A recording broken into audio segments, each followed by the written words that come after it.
Hello there, this is Benny. And this is Kyle. And you're listening to The Doctor's Watcher. The Doctor Who podcast where maybe the Doctor's dead now, I guess?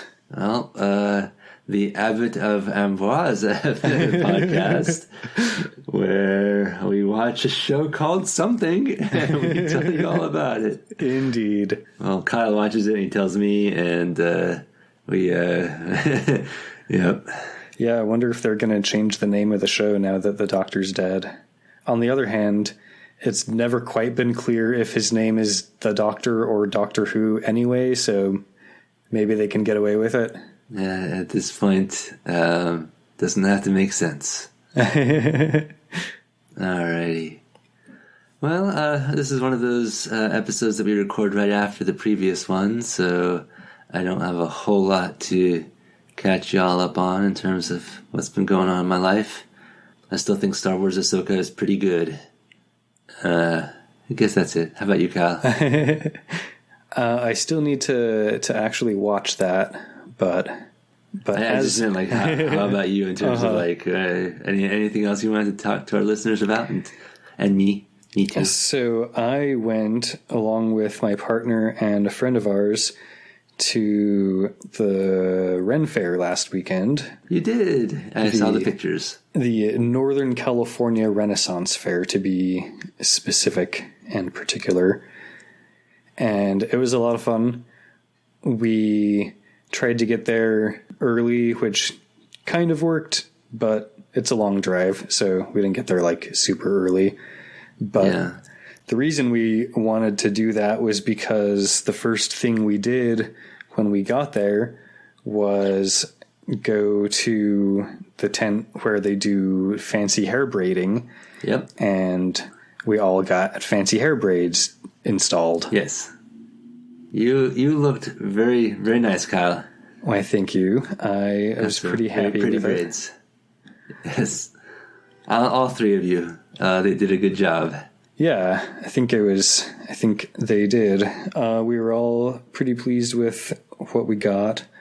Our friend who has very long hair was in the chair for quite a long time. But yeah, do they just charge? I've been wondering this. Do they charge like the same price regardless of how long your hair is? Because our friend has very long hair. So when you first sit down, they basically like ask you how much you want to pay. I think it starts at like 30 or 31 or something and goes up from there, and you just like tell them the amount that you want to pay, and then I think that kind of determines the complexity of what they do. Oh yeah, so you're like, I'm going to pay $50, and they're like, all right, you're getting $50 worth of hair braiding, and then we're stopping and walking away. But yeah, I don't think that it varies depending on like your amount of hair. So as far as I know, she didn't have to pay like an extra hair surcharge or anything. Did they do beard braiding? Because I feel like you've got plenty of beard. You could have gotten that braided as well. That would be fun, yeah. I did see, as I was getting my hair braided, I did see somebody having his beard braided and like having some beads put into it and stuff, but I'm actually not sure if it was being done like professionally by the braid tent people or just like by his partner that he was with. Was it like at the braid tent? I think it was in the braid tent, like waiting chairs, but maybe his partner was the person waiting. I'm not sure. It's a mystery. Mm-hmm. And speaking of mysteries, we've got one for you today, listeners, on The Doctor's Watcher. Indeed.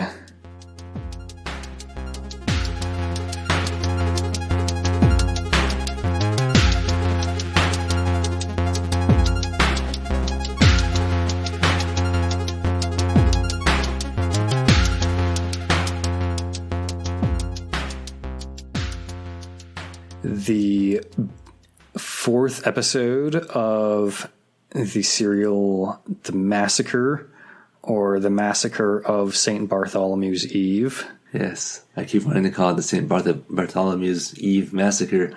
I guess that's one of the names this serial does not go by, though. And of course, it's the 25th episode of the season, Bell of Doom. Bell of Doom. Yes. And good. We'll see if I decide to find some cool bell sound to drop in there when I edit this episode. Excellent. One sec, Matilda's outside, I think. Yes, I heard our co-host.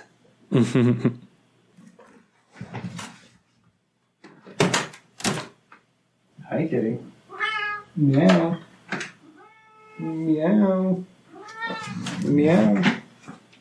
Don't scratch the carpet. Well, any Skaven who are listening to this episode because they saw Bell of Doom had better be on their best behavior, because we got Matilda here now. Skaven are rat people in the Warhammer Fantasy universe who are obsessed with bells. They love bells. The bigger the better. Screaming bells, which do indeed spell doom for their enemies. Nice. Anyway, yeah. So, Kyle, how'd you watch it? Yeah, it's a reconstruction. We know this whole serial's missing. So, you got your door swinging open back there, Kyle. Did Matilda Is it leave? Matilda leaving? Okay, bye, Matilda. Do you recall our Cliff Dangler? The Cliff Dangler is that the abbot of Amboise, we assume, is dead. Although it could be the doctor because they look identical, and poor Stephen was convinced, for a while at least, that the abbot was the doctor in disguise, and now we're hoping that was not the case because the abbot is deceased, and the crowd has been stirred up against Stephen, and Stephen has had the murder pinned on him, and he is running for his life. Indeed, he runs, and the episode ends. Matilda. And this episode picks up the next day, basically, with Anne Chaplet, who is alone in Presland's shop, like the day after the Cliff Dangler. Mm-hmm. We'll just assume Stephen made it. She's hiding, she's scared, and there's a knock on the door. And, she hides, but then she hears Stephen shouting, it's him. And so she opens the door and lets him in. Oh, monsieur, I given you up to the lost when you didn't come back last night. I thought the guards must have caught you. Yeah, we were worried too. He explains to her that they almost did catch him.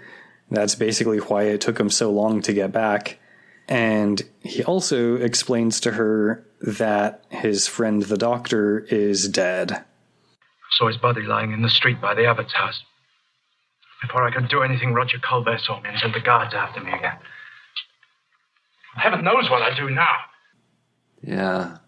Yeah, like we talked about this a little bit in the previous episode too, but I feel really bad for him. Like, he genuinely thinks the doctor is dead. Yeah. So he basically figures that his only hope is to find the TARDIS key. Which hopefully the doctor left in his normal clothes when he changed into his Abbot of Amboise cosplay. And also, hopefully, they can find his normal clothes. And also, hopefully, the controls on the TARDIS are clearly labeled, or he can find an instruction manual somewhere. He thinks that the only place that the doctor visited where he could have changed his clothes was Presland's shop, which Stephen and Anne are currently in. So Convenient. They start searching. Yes. Very, very carefully constructed module here. We cut over to Marshal Tavan and Simon Duval, who are discussing things. Marshal Tavan, of course, has been put in charge of protecting Admiral de Toligny's life by King Charles after the attempted assassination on the Admiral, even though King Charles knows that Marshal Tavan and the Queen Mother are behind the assassination. Yeah, we got plots within plots here, folks.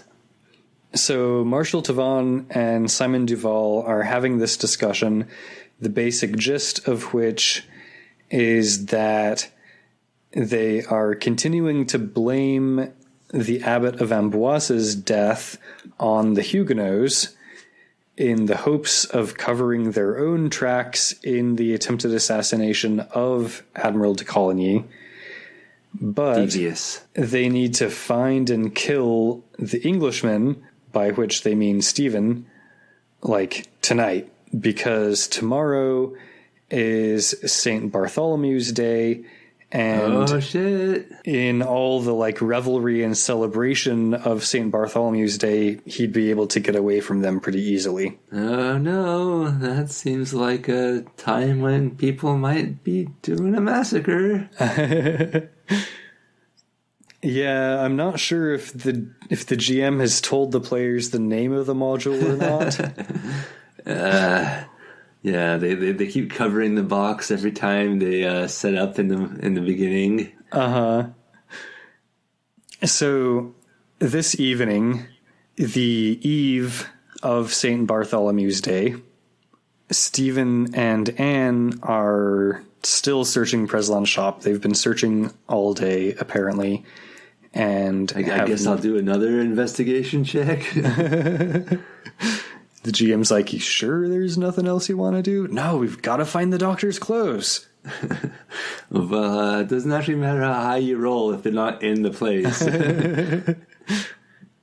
They still have not found the doctor's clothes. Apparently, Anne does find the doctor's stick, like his walking stick. And Stephen doesn't really understand why the stick would be there without the clothes, or like where else the doctor might have changed into his Abbot of Amboise cosplay. Anne speculates that maybe he went with Preslon somewhere, but Stephen says he couldn't have done that because Preslon is either dead or in prison, which is, you know, what he and Nicholas heard on the street earlier. Yeah, but we know it's not actually true. Right. And then the doctor says, He is not. Ah, the doctor. we, of course, immediately cut away. You know, Doctor Who, the show, loves to do a reveal and then immediately cut away. Yeah. But did this voice say something like, "He is not my son. I mean, my dear boy." So over at Admiral de Toligny's house, Nicholas and his buddy Gaston are arguing about what they should do. Gaston wants to, you know, kill the beast, but Right. there's like, well, why do you keep calling Stephen the Beast? I don't know. It just feels right. Don't you Nicholas think is he's like, kind of beastly? He's kind of a beast. He's kind of buff. He's he's a beast. Nicholas is like, you know, I really wanted some eggs this morning for breakfast, but they said you ate them all. Yeah. So Gaston is worried that Admiral de Coligny's life is still in danger because the house and the Admiral are being guarded by a bunch of Catholics. Mm-hmm. Nicholas thinks it's fine because they're under the king's orders. Good luck with that, buddy. Yeah, also, apparently the surgeon has said that de Coligny shouldn't be moved, but... yeah, I don't know. It's one of these things where the players were probably like, yeah, but you'd want to like move him to it. No, that he's the exact right amount of wounded where he if you leave him in place, he'll be okay. But if you move him, not a chance. Back in Preslon's shop, the doctor first chides Stephen for not waiting at the tavern. Mm-hmm. Which, of course, Stephen did, and the doctor never showed up. Yeah. Plus, I feel like the timing on that is a little expired, Doctor. But okay. Yeah. He also now I am a little bit more convinced that this actually is the Doctor, though. It seems like the kind of thing he would do. He also chides Stephen for basically getting involved in things in general. Which is certainly not something the Doctor ever does. And, you know, totally reasonable for Stephen to just, like, sit in a tavern for several days and not speak to anyone or get involved in anything. Yeah. It's the Doctor's directive, you know, not really the prime directive because it doesn't actually apply to the Doctor, but it applies to everyone else. But when Stephen actually starts talking about, like, what he's been involved in, and the Doctor starts hearing about the Sea Beggar, and the Doctor learns that tomorrow is St. Bartholomew's Day, he starts getting very concerned. He knows his history better than I did, to be honest, when we started this serial. Yeah, same. He asks Anne what year it is, and, you know, she's, of course, kind of surprised at the question, but she tells him it's 1572. Monsieur, don't you know what year it is? I love that moment in time travel. Yeah. Shows. He basically, as soon as he learns the year, he immediately starts telling Anne to GTFO. Mm-hmm. She's not sure where to go. They'll kill her if she goes back to the abbot's house. If only there were some place I could go that would be safe and could take me away from this place. So something blue, perhaps, and rectangular. But I don't think I've seen anything like that around. I don't know why I was so specific there. It just felt right. She apparently does have an aunt who lives in Paris. Oh, okay. She's worried about if she goes to her aunt's house that the guards would, like, find her and catch her there. Yeah, if your aunt's a Huguenot, she may want a GTFO too, actually.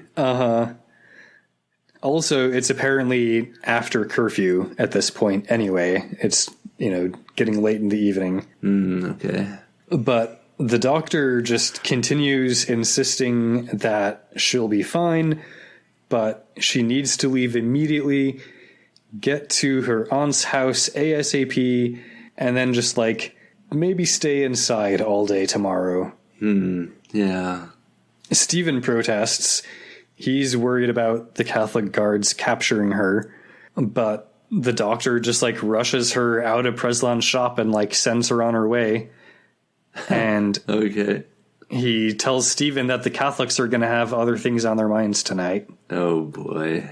He pulls the whole "no time to explain" line out on Stephen. Nice. I mean, And- it's not that long an explanation to give the short version. There's going to be a massacre. Yeah, that's it. You're done. But he says that, like, the two of them also need to GTFO from Paris ASAP. And so he rushes Stephen out of Preslan's shop. Marshal Tavan is in his study, waiting for Simon Duval to return, but the Queen Mother, Catherine de' Medici, arrives. She has a signed order for him, so their plans can go ahead. Nice. He basically hands her a list of, like, all of the top Huguenots that should be killed. Oh, man. I don't like these guys' vibe, Kyle. I mean, even if you're going to do a massacre, which you shouldn't, we are anti-massacre. Nevertheless, having the list of people that you want killed, ugh. Yeah. Ugh. These vibes are rancid. She doesn't accept the list. We have no need of lists, Marshal. The good people of Paris know their enemies. They will take care of them. Oh, shit, I don't like that either. So, yeah, we don't need a list. Just mob justice will handle it. We're going to kill them all. Tavan's not sure about that. He thinks that innocent people will get killed by the mob along with guilty people. But I mean, guilty of being Huguenots, like, I prefer not killing innocent people at all. yeah, this is not really a concern for the Queen Mother. Innocent? Heresy can have no innocence. France will breathe the pure air after tomorrow. I wonder how much of this is historical and how much of it is that women do tend to be kind of demonized in these things. Yeah, it's a good question. I have not actually done enough research to know the answer. And I know that the Medicis in general tended to be seen as kind of ruthless. Yeah. So, Yeah, manipulative and controlling and whatnot. Yeah.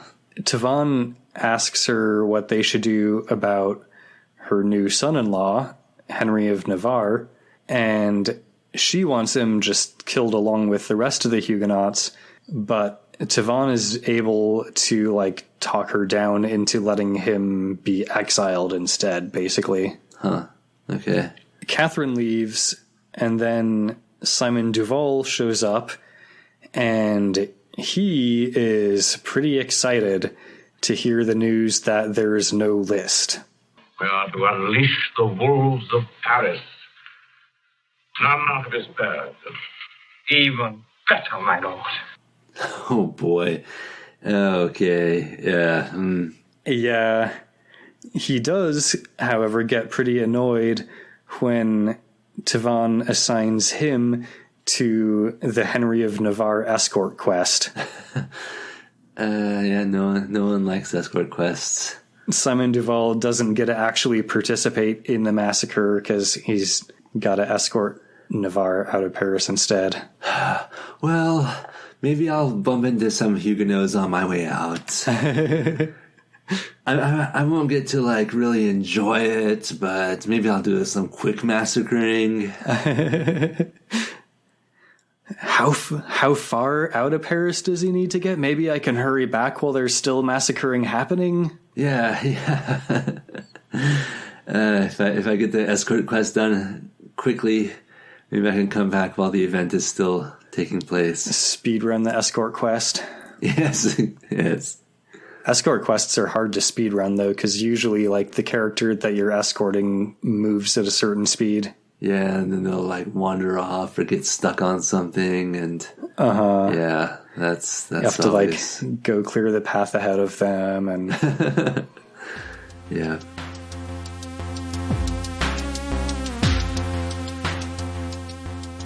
Hey folks, isn't this a good podcast? If you like what you hear, let us know. You can do that on social media or by email, or by leaving a 5-star rating and review on Apple Podcasts. Another thing you can do if you like this show is let your friends know. Word of mouth is the best way for us to get new listeners. And now, back to the show. We cut to early in the morning. Stephen and the doctor are hiding in the streets near the TARDIS, which, if you remember from 3 or 4 episodes ago, is like behind a gate or something. We never actually saw it ourselves. I do remember. Yeah, that was very clever.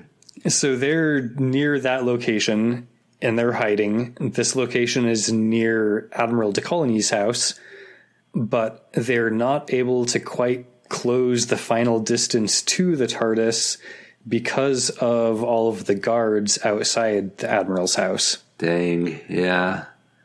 Yeah, it's going to be trouble. Mm-hmm. So they're just kind of in hiding and watching for now. And they watch as some officers approach to relieve the guards of duty. Relief, sir? It's not due for an hour or more. Don't guard you. Come quickly. Ruh-roh. So the guards leave. A few moments later, the bell that signifies the end of the nightly curfew rings. Would you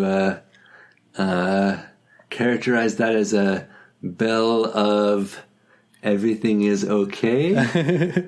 Well, a bell of tranquility, perhaps? A bell of life, even.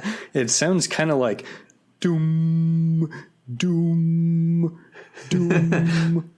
I'll take that as a no. A no to all my questions. So the bell rings, on their little HUDs, the curfew warning disappears, and as soon as the curfew warning disappears, they rush over to the TARDIS, and the TARDIS, like, we hear the TARDIS dematerialize as... Oh, okay, bye. As these officers start knocking on Admiral de Toligny's door, demanding that he open in the name of the king. And the words on the screen say... Actually, at this point in the episode, if you're watching along, you might notice that there's like 10 or 15 minutes of runtime left, and you might say to yourself, what the hell's going to happen now? Yeah, I was thinking like, oh, okay, they left. I guess that's one way of not having to depict a massacre on your children's show.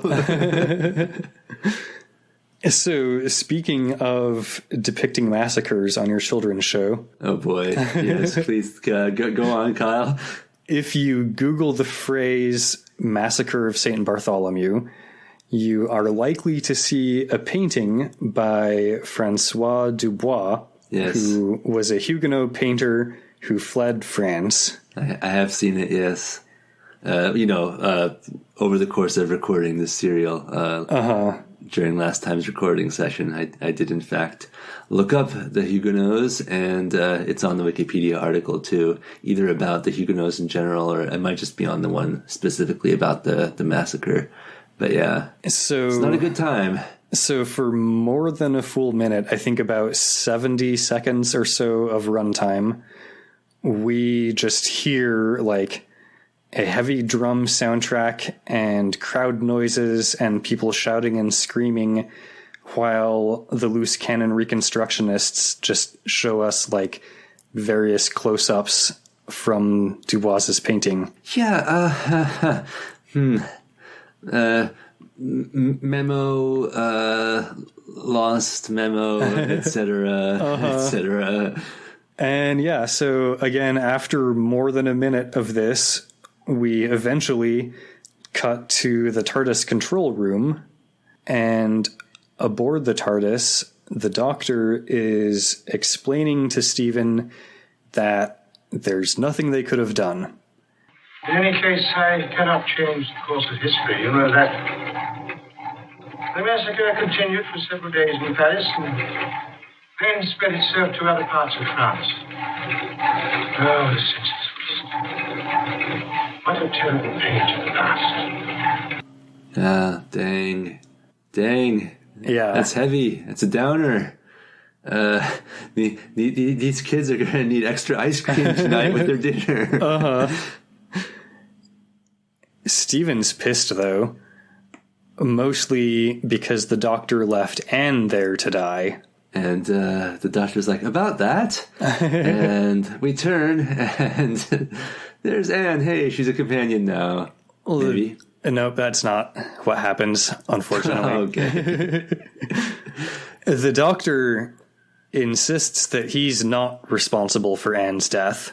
Although, like, the best defense that he can offer is maybe she didn't die.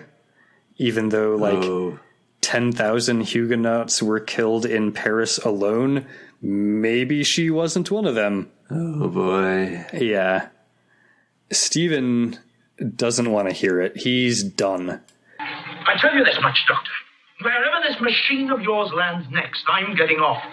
If your researchers have so little regard for human life, then I want no part of it.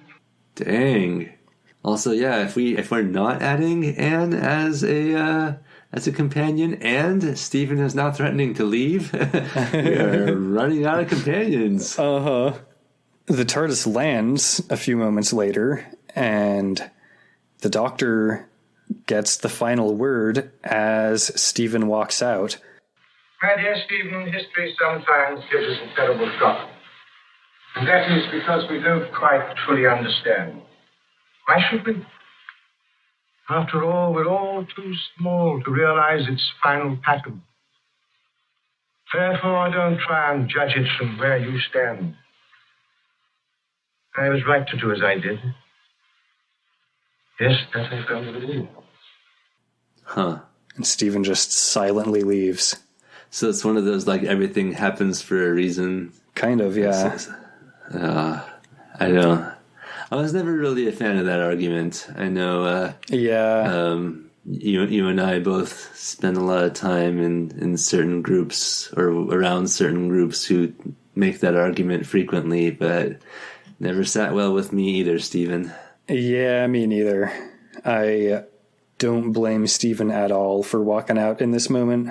Yeah, and I'm sincerely hoping that the planet that they're on has, like, you know, edible something, breathable air.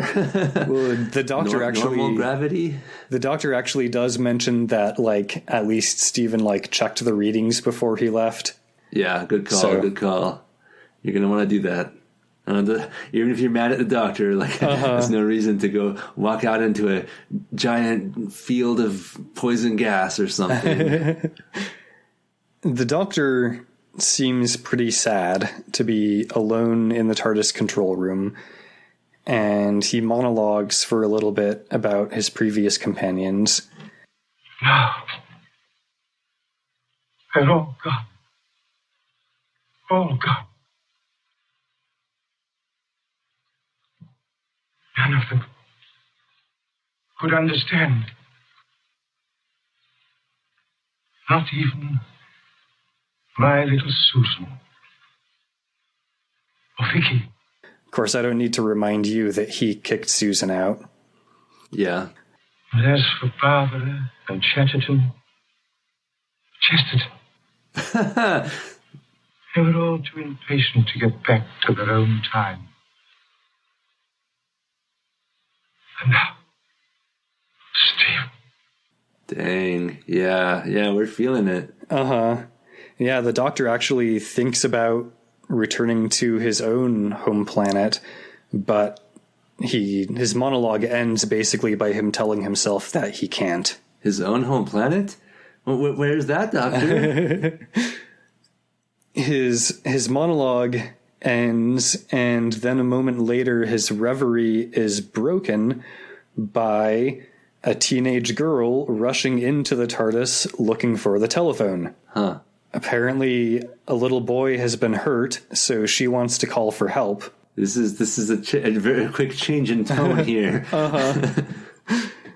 The doctor explains to her that she's made a mistake. This is not a police box. She'll have to look for another police box if she wants help. And it takes her a moment, but she does start to realize that something odd is happening here. Wait a minute. If this isn't a police box, what is it? And who are you? Well, my dear, I'm a doctor of science, and this machine is for traveling through time and relative dimensions in space. Now, you... Come again. Is this going to be our new companion? Well, maybe let's fix up this kid first. The doctor keeps trying to convince her to leave and go look for help somewhere else, to no avail, when Stephen rushes into the TARDIS. Oh, okay. Yay, he's back. I was feeling pretty bummed when he left. Maybe it wasn't for good? Question mark? Well, we'll see. The doctor starts giving him shit about coming back. I mean, okay. Stephen... He's the doctor. Yeah. Stephen basically tells the doctor to STFU and dematerialize because there are some cops coming toward the TARDIS. Huh.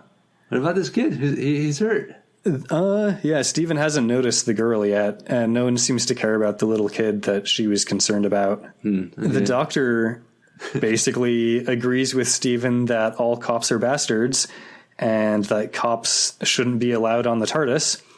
So no cops at TARDIS.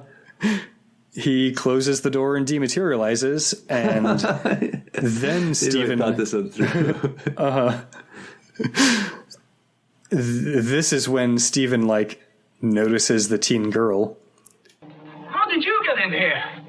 On me feet, same as you did. Oh yeah, she's spunky, all right. Stephen is very rightly concerned about the fact that the doctor has just kidnapped a teenage girl who might never get home again because of how the TARDIS functions and operates. Not for the first time. The girl doesn't really give a shit, though. She says that she doesn't have any parents. She lives with her great aunt, and her great aunt won't care if she never sees her again. Why, I could be on as many episodes of your show as you like. The doctor's basically just like, see, Steven, it's totally fine. And she looks kind of like my granddaughter, Susan. Her stats are very similar. The doctor asks her for her name, and first she says Dodo. Then she clarifies that it's actually Dorothea Chaplet, which kind of pings in Steven's brain. You know, he takes a glance at her character sheet, sees how Chaplet is spelled, and asks her if she's French. And she's like, fuck no, but my grandfather was. Huh. So Steven... Duh. Yeah, that's Anne's last name, right? Steven basically... so maybe Anne lived. Yeah, he wonders... Because they don't have anyone else with that last name in all of France. Right. And, that's, no other possible explanation for this last name. Yeah. And, also apparently if she's descended from Anne, like Anne kept her own maiden name and passed that on down to her children instead of like the paternal name. Well, does she look exactly like her ancestor? She does not, actually. She looks different. Oh. Yeah, it's a different actress. Okay.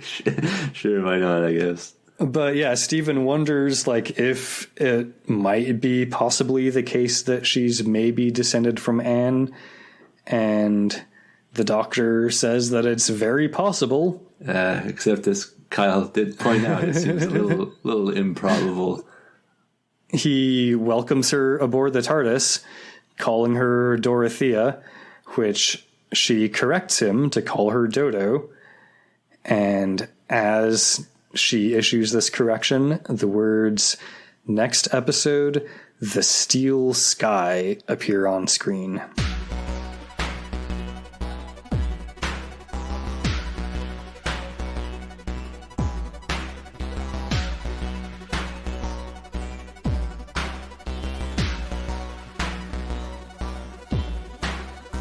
Nice. Didn't we already have an episode with a title kind of similar to that? I feel like I remember talking about it. We have mentioned the Steel Sky before because of how BritBox has misnumbered the episodes in this season. That was it. Okay, Yeah. okay. So I we're remember talking about this old point-and-click adventure game with a similar title, The Steel Sky. Yeah, we're actually getting to it now. Cool. That's a good name. It is. I was happy with it. And now we have our new plucky, spunky teen girl character, Dodo. Who All right. looks similar to Susan. A little bit weird and creepy of the doctor to like specifically be excited about that, but okay. I wasn't sure if you were joking about that. He actually says that? Yeah, like I didn't quote him, but he does actually say that. Oh, geez, that's that. I was convinced that was a bit, actually.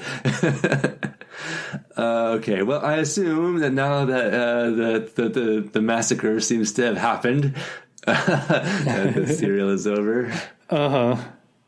So, Kyle, maybe given that the serial is completely missing, not a single frame remains, would you nevertheless recommend that our listeners go out and try to watch it? So we're back to the genre of historicals where they go to a history time and mostly just kind of like have a romp through it without actually like doing much or without a whole lot happening plot wise. Yeah. Like there was no sci-fi element to this one. We did have like the fun little plot of mistaken identity with the Abbot of Amboise and the doctor that Stephen had to deal with. I enjoyed that. I think that might have been more interesting to us viewers if it was more ambiguous. I feel like they kind of tried to make it clear that it was not actually the Doctor, while Stephen thought it was. And I feel like this plot was already hard enough to follow, especially for little kids. So, yeah, that's fair. Maybe it's for the best. Yeah. I basically didn't know like anything about the French religious wars before this serial. It did inspire me to like look at a Wikipedia page or two. So Yeah. I guess it got, a check in the educational column. Yeah, I knew that French royalty tended to be Catholic, and I knew that in this time period and much of European history, the Catholics and the Protestants were at odds.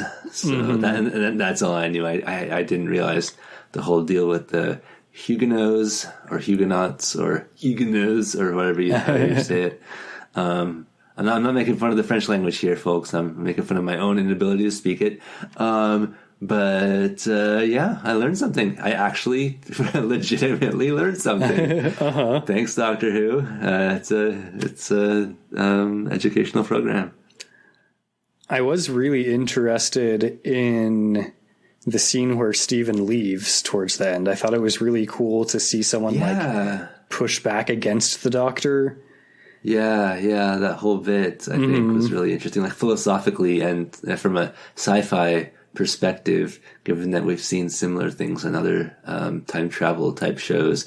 We keep referring to the temporal time directive, that's from Star Trek, but interesting because in the Doctor's case, he seems to be saying, if I understood correctly, and you can tell me like if this is your interpretation as well, but he seems to be saying that he cannot change history. Not just that he shouldn't, but like that was impossible. That was my interpretation as well. And that's really interesting to think about. Like if that were the case, this whole thing of like, no matter how hard you try, no matter how hard you push, like because if that's actually what he's saying, then maybe what he's doing is like saving Stephen from the heartbreak of trying to prevent this massacre, while all the time the Doctor knows that it has to happen. Right. And like that's what he's telling Barbara in the Aztecs too. Like they're gonna keep doing human sacrifice. You can't stop that from happening. Like that's history. Yeah. But then on the other hand, like it kind of implied that he inspired Emperor Nero to burn Rome. But history did say that Rome burned. True. So he didn't change history. Yeah. I guess causing history is not the same as changing history. Yeah. Because, this is, how much are we actually going to get into this? How much are they even going to stick to it, like in terms of the canon or how it all works? I don't know, but it's actually really fascinating to think about. I really dig it. I really do. Kyle, you still haven't answered my question. Yeah, I think, this serial gives us some interesting things to talk about. I will commend Loose Cannon for doing a good job with what they had, which was literally nothing. Well, the audio, but yeah. It was still, interesting enough to watch the Loose Cannon reconstruction, and I was able to follow along and everything, so they did a good job. Yeah.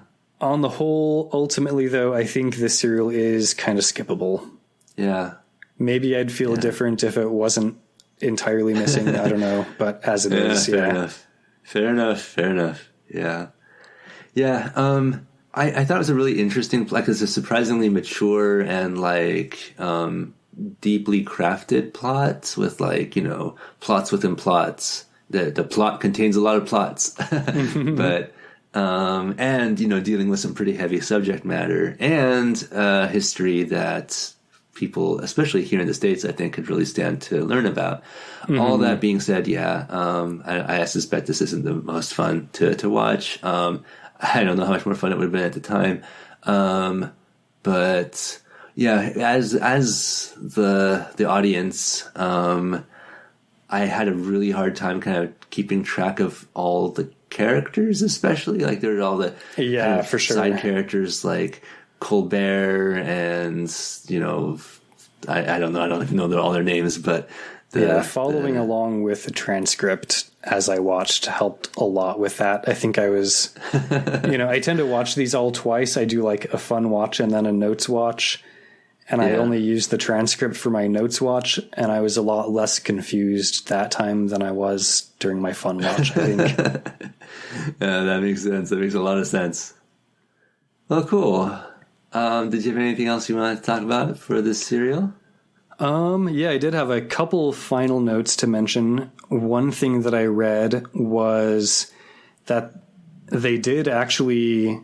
the producers and whatever, did actually consider making Anne a companion, but they apparently ended up, they rejected her for like basically the same reason as Katerina, which is that they felt that her origins as a historical character would basically make her too unrelatable for home viewers. Yeah, I was fully prepared to call them out on the hypocrisy there if they had gone with her as a companion. I mean, I know that she's not as far back historically, but still.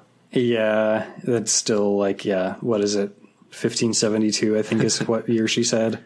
So weird to have 4 episodes with a character and then decide not to, stick with her as a companion. Introduce someone in like the last 5 minutes of an episode and be like, here's our new companion. Off we go.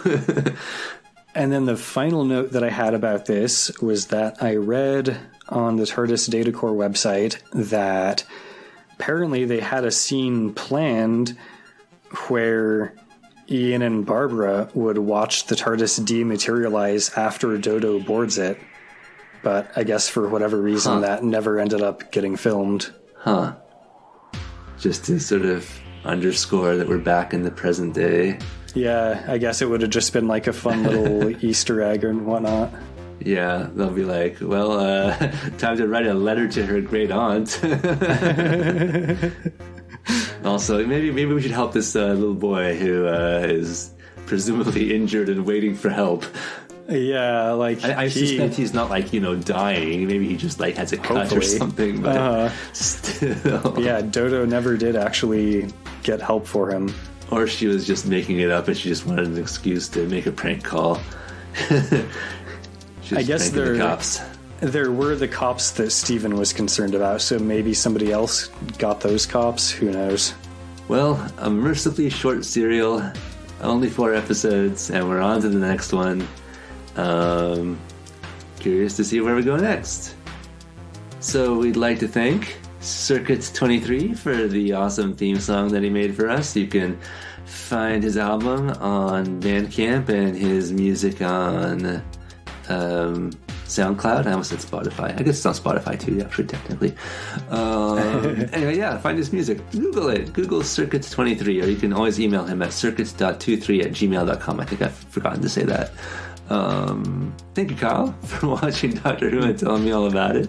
And thank you, Benny, for listening to me talk all about Doctor Who. And thank you, listeners, for listening to me listen to Kyle talk about Doctor Who. Email us at thedoctorswatcher@gmail.com. Leave us a 5-star review and tell your friends. See you in 2 weeks. Come back for the Steel Sky. Hell yeah. Bye. Bye.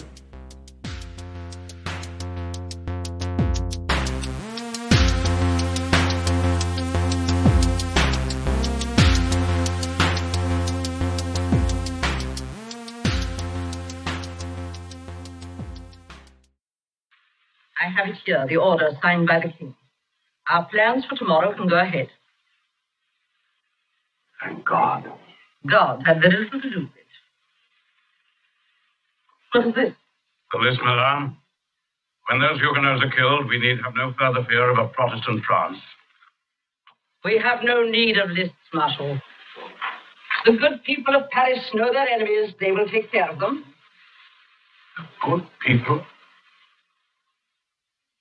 Madame, if you rouse the mob, the innocent will perish with the guilty. Innocent? Heresy can have no innocence. France will breathe the purer air after tomorrow. And Navarre, madame, your son-in-law, is he to be slaughtered with the others? Tomorrow, Henry of Navarre will pay for his pretensions to the crown.